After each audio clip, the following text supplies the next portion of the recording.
Hello everyone, this is Jyoti here. तो जिस तरीके से मार्केट में देखा जा रहा है कि आईपीओ का सीज़न चल रहा है, एक के बाद एक आईपीओज आ रहे हैं, उसी तरीके से कॉर्पोरेट एक्शन का भी सीज़न चल रहा है। एक के बाद एक कई कंपनीज कॉर्पोरेट एक्शन अनाउंस कर रही हैं। कहीं पे बोनस शेयर हो रहा है, कहीं पे डीमर्जर हो रहा है। तो ऐसे में एक और कंपनी जिसका बोनस शेयर का अनाउंसमेंट तो हो चुका था, लेकिन अब इन्होंने रिकॉर्ड डेट भी अनाउंस कर दी है, वो है अशोक लेलैंड का शेयर, जिसे हम आज की वीडियो में डिटेल में समझेंगे कि कितने रेशो से ये बोनस शेयर आ रहा है, इसकी रिकॉर्ड डेट कब है, कंपनी के फाइनेंशियल्स कैसे हैं, क्या इसको होल्ड करके रखा जा सकता है। इसके अलावा मदरसन सुमी का भी जो रिकॉर्ड डेट है बोनस शेयर का, वो भी अनाउंस हो चुका है। उसके ऊपर भी मैं वीडियो बना चुकी हूँ, आप वो भी जाके चेक कर सकते हैं। देन अदर कॉर्पोरेट एक्शन की बात करूँ तो अपोलो का डीमर्जर का भी अनाउंसमेंट हुआ था कुछ दिन पहले, तो उसके ऊपर भी मैंने वीडियो बना दिया है, आप वो भी चेक कर सकते हैं। तो इस वीडियो में हम अशोक लेलैंड की बात करेंगे। तो अशोक लेलैंड में जैसे ही इस बोनस इशू से का जो रिकॉर्ड डेट अनाउंस हुआ है, उसके बाद 2% की इस स्टॉक में जो है वो राइज देखने को मिली है। अब ये कंपनी जो है वो इंडिया की second largest commercial vehicle maker है और ग्लोबली ये फोर्थ लार्जेस्ट बस मेकर है और साथ ही में ये 9th लार्जेस्ट ट्रक मेकर भी है। तो आप समझ सकते हैं कि कंपनी का जो बिज़नेस मॉडल है वो कितना स्ट्रॉन्ग है। बेसिकली इनका जो मैक्सिमम रेवेन्यू है वो कमर्शियल व्हीकल से ही आता है। मेनली कंपनी जो है कमर्शियल व्हीकल पे ही फोकस करती है, बड़े बड़े बसेस, ट्रक्स वगैरह की मैन्युफैक्चरिंग ये करती है। तो इंडिया का जो इनका जो बिज़नेस है ना सिर्फ इंडिया में है बल्कि ग्लोबली एक्सपेंडेड है। अब इस कंपनी ने 1:1 के रेशो से बोनस शेयर की अनाउंसमेंट की है और ये जो बोनस शेयर है, इससे पहले कंपनी ने 2011 में बोनस शेयर दिया था और अब ये बोनस शेयर की अनाउंसमेंट की थी इन्होंने जब इनका मार्च क्वार्टर का भी रिजल्ट इन्होंने अनाउंस किया था। तो क्वार्टरली रिजल्ट और डिविडेंड के साथ इन्होंने बोनस की भी अनाउंसमेंट कर दी थी। तो 1:1 के रेशो से ये जो बोनस शेयर है वो रहेगा। मीन्स इसके जो शेयर होल्डर्स होंगे उनको हर एक शेयर पे एक और शेयर मिल जाएगा। तो अगर किसी शेयर होल्डर के पास 100 शेयर्स हैं तो वो अब 200 शेयर्स हो जाएंगे, पर इसी के प्रोपोर्शनेट इसका शेयर प्राइस भी एडजस्ट हो जाएगा। अगर आज ये स्टॉक ट्रेड कर रहा है सपोज 250 पे, तो आफ्टर दिस बोनस शेयर्स इसका जो शेयर प्राइस है वो हाफ होके 125 पे रह जाएगा। मीन्स 1:1 का शेयर है तो जितने भी आपके शेयर्स हैं डबल हो जाएंगे और उसी के प्रोपोर्शनेट इसका जो शेयर प्राइस है वो हाफ हो जाएगा। मीन्स इन्वेस्टमेंट वैल्यू है वो एज इट इज़ रह जाएगी, उसमें डिफरेंस नहीं आएगा। लेकिन इन फ्यूचर लॉन्ग रन में इस तरीके की जो कॉर्पोरेट एक्शन हैं, जो बोनस वगैरह मिलते हैं, उससे काफ़ी फ़ायदा होता है क्योंकि इससे जो शेयर्स में लिक्विडिटी बढ़ जाती है, ट्रेडिंग वॉल्यूम आती है। ज़्यादा ट्रेडिंग होने की वजह से शेयर प्राइस फिर से ऊपर जाते हैं, तो इससे काफ़ी फ़ायदा होता है।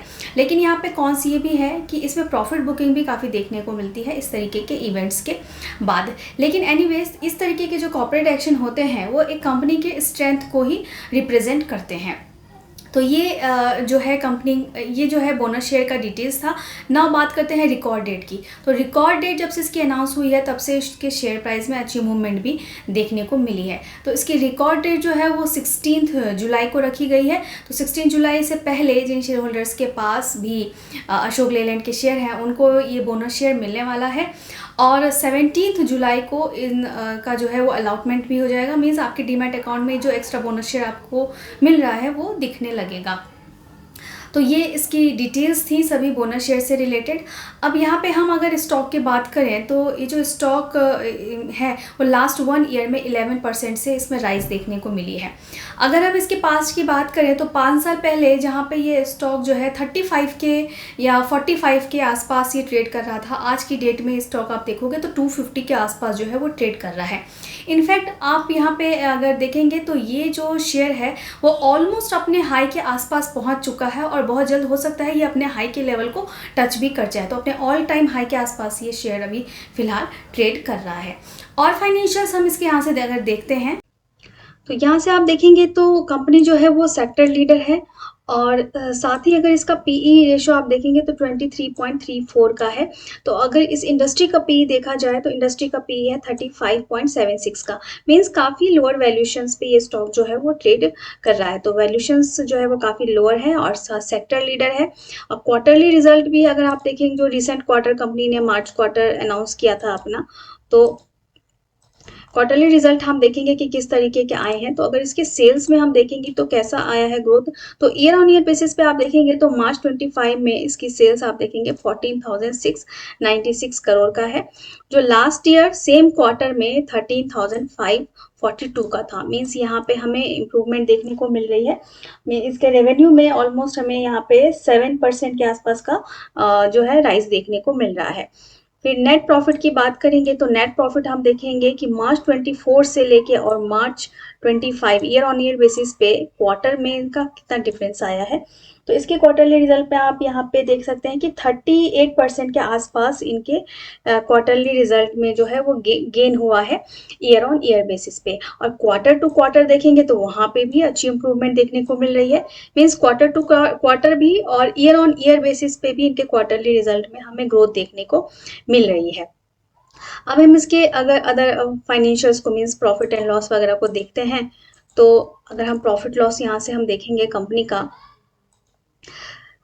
तो यहाँ पे अगर सबसे पहले हम रेवेन्यू की अगर बात करें तो कंपनी के रेवेन्यू में पिछले 1 साल या 2 साल का डेटा हम देख लेते हैं। पिछले 3 सालों का डेटा अगर हम देखें तो एक सही एनालिसिस हो जाता है। तो लास्ट 3 ईयर्स में आप देखते हैं कि मार्च 22 से 23, देन 23 से 24 और 25 मीन्स 4 सालों में यहाँ पे अच्छा हमें इनके सेल्स में ग्रोथ देखने को मिली है। नेट प्रॉफिट की बात करें तो यहाँ पे आप देखोगे कि मार्च 22 में ये एक लॉस मेकिंग कंपनी थी। कुछ वेरियस रीजंस की वजह से ये एक लॉस मेकिंग कंपनी थी, लेकिन बाद में इन्होंने प्रॉफिट अर्न करके दिखाया है और पिछले 3 साल से इनके प्रॉफिट में कंसिस्टेंसी देखने को मिल रही है और लास्ट 3 ईयर से कंसिस्टेंटली कंपनी की प्रॉफिट जो है वो राइज हो रही है। तो ये एक अच्छा इंडिकेशन है। इसके अलावा अगर हम इनके रिटर्न रेशोज भी, मैंने आपको बताया कि कंपनी के रिटर्न रेशोज भी अच्छे हैं। और अगर देखते हैं जैसा मैंने आपको बोला था रिटर्न ऑन इक्विटी, तो रिटर्न ऑन इक्विटी मीन्स 29% से ये जो कंपनी है वो पैसा बना रही है। और यहाँ पे आप देखेंगे कि स्टॉक प्राइस CAGR यहाँ पे इनका पिछले 1 साल में 9% का है। सेल्स ग्रोथ इनकी कम है और प्रॉफिट ग्रोथ अगर देखेंगे तो ट्रेलिंग 12 मंथ्स में 24% का है। तो इन ऑल हम बोल सकते हैं कि कंपनी की जो फाइनेंशियल्स हैं वो इम्प्रूविंग है। अब इनके बिजनेस परफॉर्मेंस की बात करें तो जून 25 के डेटा के अकॉर्डिंग इनका जो सेल्स हुआ है तो कमर्शियल व्हीकल की जो सेल्स है उसमें 1% का डिक्लाइन देखने को मिला है, जहाँ पे इस साल इन्होंने 14,184 जो कमर्शियल व्हीकल्स हैं, डोमेस्टिक कमर्शियल व्हीकल, वो सेल किए हैं, जो लास्ट ईयर के कंपेरेटिवली 1% से डिक्लाइन है। इसके साथ ही अगर medium and heavy commercial vehicle trucks की बात करें तो उसमें भी 1 साल के डेटा के अकॉर्डिंग जो है इस साल जो उनकी सेल्स हुई है उसमें 12% का डिक्लाइन वहाँ पे भी देखने को मिला है। लेकिन अगर हम यहाँ पे heavy and medium commercial vehicles buses की बात करें तो उसमें 42% का राइज भी देखने को मिला है। मीन्स इनका जो कमर्शियल व्हीकल वाला जो सेगमेंट है और ट्रक वाला जो सेगमेंट है वहाँ पे डिक्लाइन देखने को मिल रहा है, लेकिन बसेस की सेल्स जो हुई है वो लास्ट ईयर के कंपेरेटिवली काफ़ी अच्छी हुई है। तो कई सारे रीजंस की वजह से जो बिज़नेस की परफॉर्मेंस है उसमें इम्पैक्ट आ रहा है। खास करके जो US टैरिफ जो यहाँ पे लग रहा है उसके इफ़ेक्ट से काफ़ी यहाँ पे जो खास के जो इस तरीके के बिज़नेस हैं जो ग्लोबली रिप्रेजेंट करते हैं और ट्रांसपोर्ट वगैरह का जो बिज़नेस है उसमें काफ़ी इफ़ेक्ट देखने को मिल रहा है। तो इससे कंक्लूड ये होता है कि इस तरीके के जो स्टॉक्स हैं उसे आप अगर आपके पोर्टफोलियो में हैं तो आप इसे कैरी करके रख सकते हैं। तो फिलहाल तो ये स्टॉक जो है ऑलमोस्ट अपने ऑल टाइम हाई के आसपास ट्रेड कर रहा है। तो अगर आप लेने की सोच रहे हैं तो थोड़ा सा इसमें आप कंसर्न रहिए कि शेयर प्राइस फिलहाल इसका काफ़ी अपने ऑल टाइम हाई पे पहुंच चुका है, लेकिन अगर आपके पोर्टफोलियो में है तो ऑफकोर्स आप इसको कैरी कर सकते हैं और साथ ही में आपको बोनस शेयर का एडवांटेज भी मिल सकता है। और अगर आपके और ज़्यादा इससे रिलेटेड क्वेश्चन है तो आप मुझे कमेंट में भी पूछ सकते हैं। और अगर आप खुद भी अपनी एनालिसिस लगाना सीखना चाहते हैं और क्लासेस करना चाहते हैं तो उसके लिए हमारे डिस्क्रिप्शन बॉक्स एक बार ज़रूर चेक करें। और म्यूचुअल फंड रिलेटेड गाइडेंस भी अगर आपको चाहिए तो उसके लिए भी आप हमें इस नंबर पे कांटेक्ट कर सकते हैं। आई होप कि आपको जो भी इन्फॉर्मेशन आज मैंने दी है उससे कुछ तो बेनिफिट ज़रूर हुआ होगा। ऐसे ही वीडियोज़ के लिए चैनल को सब्सक्राइब करके भी रख लीजिए। Thank you.